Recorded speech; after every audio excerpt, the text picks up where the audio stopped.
Salut à tous, on se retrouve pour le deuxième match de cette semaine de vacances. Et du coup, comme j'avais tellement pas de temps, personnellement, ce sera les mêmes devs qui auront été reposés automatiquement.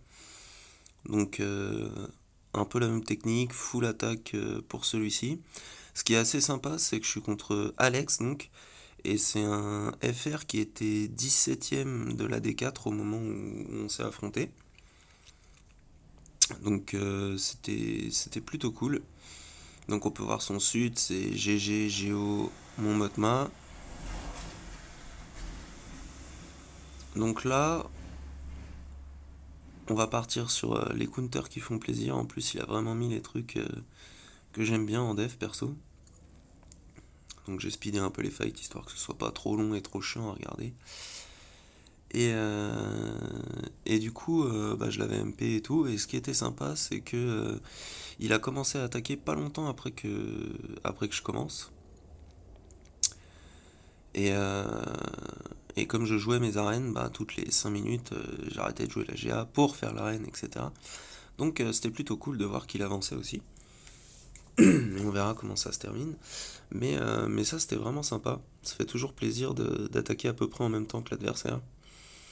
Et comme là, encore une fois, en période de vacances, j'avais même pas rentré mes ennemis dans le prime bot. Je savais absolument pas quand ils attaquaient. Bien que pour le match 1, et comme on le verra plus tard pour le match 3, mon ennemi du coup avait attaqué en premier, et du coup c'est une chose qui est vraiment rare, étant donné que j'attaque toujours à 23h, sauf pendant les vacances. Et là du coup, la petite victoire DNS contre GG, hein, ça fait toujours plaisir. Ensuite, on va passer à la petite team Outini, ça c'est parfait. J'aime vraiment trop ces toons en 3v3 et c'est des vrais monstres. Je trouve que c'est vachement utile au final parce il y a tellement de fois où on voit les Géos et mon Motma, et le fait de claquer un truc genre Vador sur une des deux teams, ça fait quand même mal étant donné que on peut les rect avec des Jawa. Et donc les suivants c'est les Géos et on va se faire un petit duo avec Traiation. Parce qu'il n'y a pas besoin de plus. Voilà. Malgré qu'il y ait de la relique en face. Hein. L'alpha est relique, je crois que l'espion aussi d'ailleurs, si je ne m'abuse. Là ma petite Traya qui tient le coup, ça c'est beau. Hop, on tape sur ceux qui ont des debuffs, on récupère de la vie, comme ils mettent des debuffs eux aussi, on récupère de la protec aussi. Donc c'est vraiment parfait. Et là, boum, là-haut au-dessus, fin 53 bannières pour deux persos. Bon, c'est un peu dommage, mais ça économise Nihilus, et ça c'est important. Donc derrière, rien de foufou. Voilà, la petite pause arène est passée. Et en haut, par contre, il y a une petite Shakti qui est plutôt bien modée, qui est fort sympathique. Donc on va envoyer le petit SE solo, ça fait le café. Il y a un Jedi dans le lot en plus, donc l'ulti va monter relativement vite. Mais après, c'est, ça reste un GL, hein, ça pique. Donc en 3v3, c'est vraiment très facile de faire des solos sur beaucoup de teams. Mais là, c'est pas mal parce que c'est une team qui peut faire perdre pas mal de bannières, donc au final, c'est plutôt cool. Voilà, bzzzt, plus personne, 56 bannières, impeccable. Ça se prend, pas besoin de se prendre la tête, full attaque.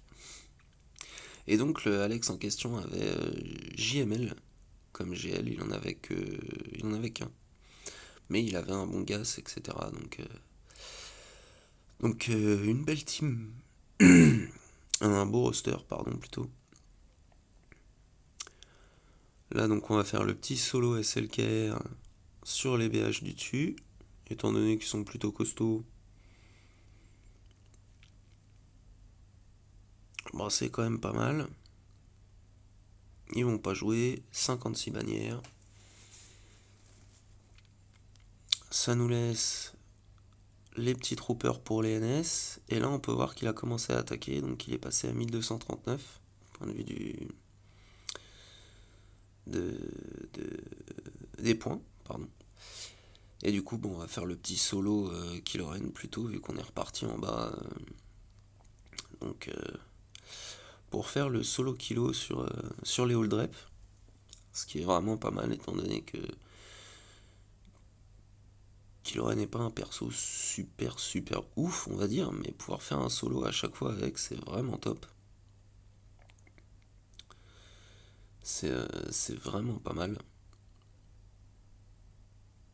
Parce que ça fait 56 bannières, donc ça permet d'avoir un bon avantage, ça permet de gratter quelques bannières supplémentaires. Et étant donné que j'avais pris une def auto au tout premier match de la saison, que j'avais pas record d'ailleurs, parce que c'est de la def auto. Donc, et puis j'étais en stream, c'était marrant. J'avais fait 2 fails sur la toute dernière team qui me restait à tomber, j'ai un peu lutté.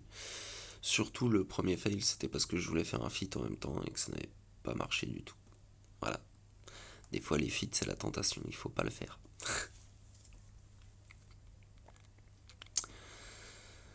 Du coup,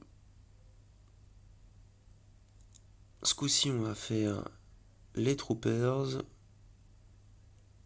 Et normalement ce sera sur les NS si je ne m'abuse. Voilà, donc sur les NS, Vir, Stark, Piet. Bon, c'est du classique, hein, c'est pas super compliqué.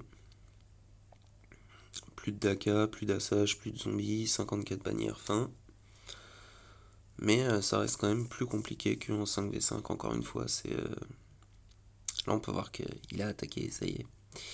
Il a passé 2 de mes teams, il est à 1291.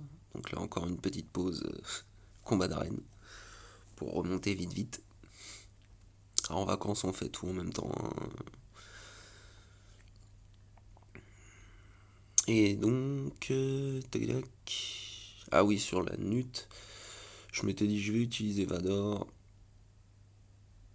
Parce que le droïde Kai peut être assez relou. Mais bon, là, il disparaît sur l'AOE. B2 sur le lancer. NUT sur la basique, étant donné que il peut pas y avoir de revive avec l'arme tech. Bah, fin. Throne a juste servi à fracturer le DDK du début. Donc, plutôt cool. Il nous reste la petite team de rebelles, là, petite Lando Calrissian, Anne de la Neige et Kanan. Et au sud, il nous reste DBH, une team Doku et une team Old Ben Lead. Donc c'est les esquives. Faut pas trop sous-estimer cette team. Donc on va commencer par Doku parce que c'est pareil, c'est le genre de team qu'il faut pas sous-estimer. On va y aller avec les Jedi.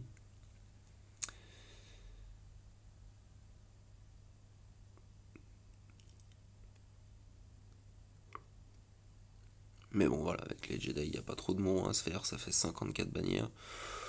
J'aurais peut-être pu aller à 2, tenter le coup, risquer un peu, mais j'avais vraiment pas envie que ça dure. Un autre petit combat d'arène qui vient de passer.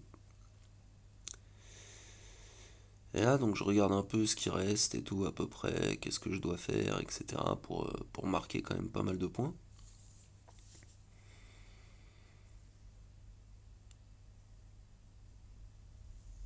Et puis les FO, c'est vrai que c'est vraiment fort. Moi, je trouve que 100 kilos, c'est vraiment une team qui peut passer beaucoup de choses, aussi bien Hux lead que Cru lead. Je trouve ça assez monstrueux. Généralement, je joue plus Cru avec l'officier et le panda. Et Hux avec le raid et le Storm FO. En 3v3, c'est deux teams vraiment pas mal. Très complètes. Mais là, je me suis dit non, on va se mettre le petit Cru lead. Souvent, ça fait Ça fait souvent le max de bannières, quoi, 54. Et là, c'était le cas, 54 bannières sur la Open Lead. Ça se prend tous les jours. Ensuite, on a la petite team BH. Donc ça, c'est simple, on va y aller en solo nest. Ce qui fera le 4e solo de cette GA. Du coup, c'est vraiment pas mal. Voilà, il reste plus qu'IG. Pan, on voit qu'il est parti sur l'exécuteur. Je crois que c'est dans l'exécuteur qu'il faut IG, il me semble. Et du coup, je récupérais mon dernier petit feat qui fait réapparaître le suivant. Full clear 20 territoires.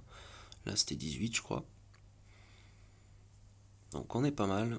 Point de vue des feats, j'ai tout fait jusque-là. Donc, plutôt correct. Et pour le dernier, je me suis dit, je vais y aller avec les géos, étant donné que je les joue pas souvent. Mais comme je disais, j'ai GR3 il n'y a pas si longtemps que ça. GBA, enfin l'alpha géonosien.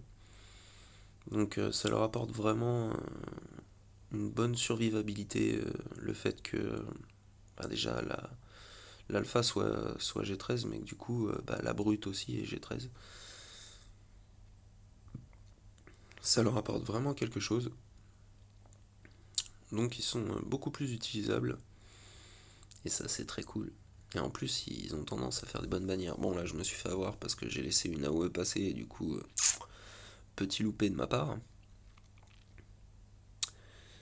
Et du coup on se retrouve avec un trône et un Tarkin. Point de vue des flottes.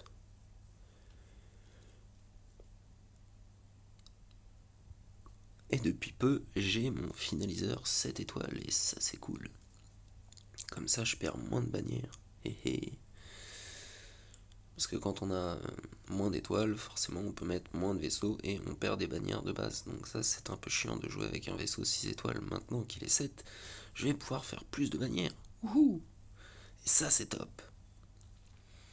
Et c'est vraiment la team que j'aime le plus jouer point de vue des vaisseaux, parce que à la base c'est pas censé être super ouf. Mais c'est vraiment trop marrant de les jouer juste appelé cru à chaque fois et il rank up son DPS de façon monstrueuse. Et après il met des patates mais de l'espace subatomique. Ouais j'ai envie de dire ça, c'était sympa, ok. Bon là le TIE est un peu mal. Le TUS pardon. Il disparaît. Ça c'est dommage. Ça fait des bannières en moins. Poum, navette de l'empereur, magnifique. Et hop là, 63 points. Bon, c'est pas trop mal en ayant perdu un vaisseau. Toujours le renfort inutile que j'ai tendance à mettre avec le finaliseur. C'est assez honteux, mais bon. C'est comme ça. Et là, je me disais que j'avais pas envie de me foirer au dernier moment, donc j'ai mis quand même l'espion en renfort. C'est pas ce qu'il y a de plus utile. Étant donné qu'on va appeler des vibros, c'est des vautours, pardon. Les vibros, c'est ce qui vient direct. Le vaisseau en face, je sais plus c'est lequel des géos, on s'en fout. Et voilà, 68 bannières, c'est plutôt propre. Après, bon, c'était pas un négociateur en défense, mais bon. Et du coup, il avait pas continué à ce moment-là, donc pour le résultat, voilà ce que ça donne. 2843 pour moi, 2831 pour lui. Désolé pour la moto, la fenêtre est ouverte. Donc 2843 pour moi, 2831 pour lui, et du coup on discutait un peu et tout. Étant donné que c'était un FR, c'est toujours cool de dire coucou.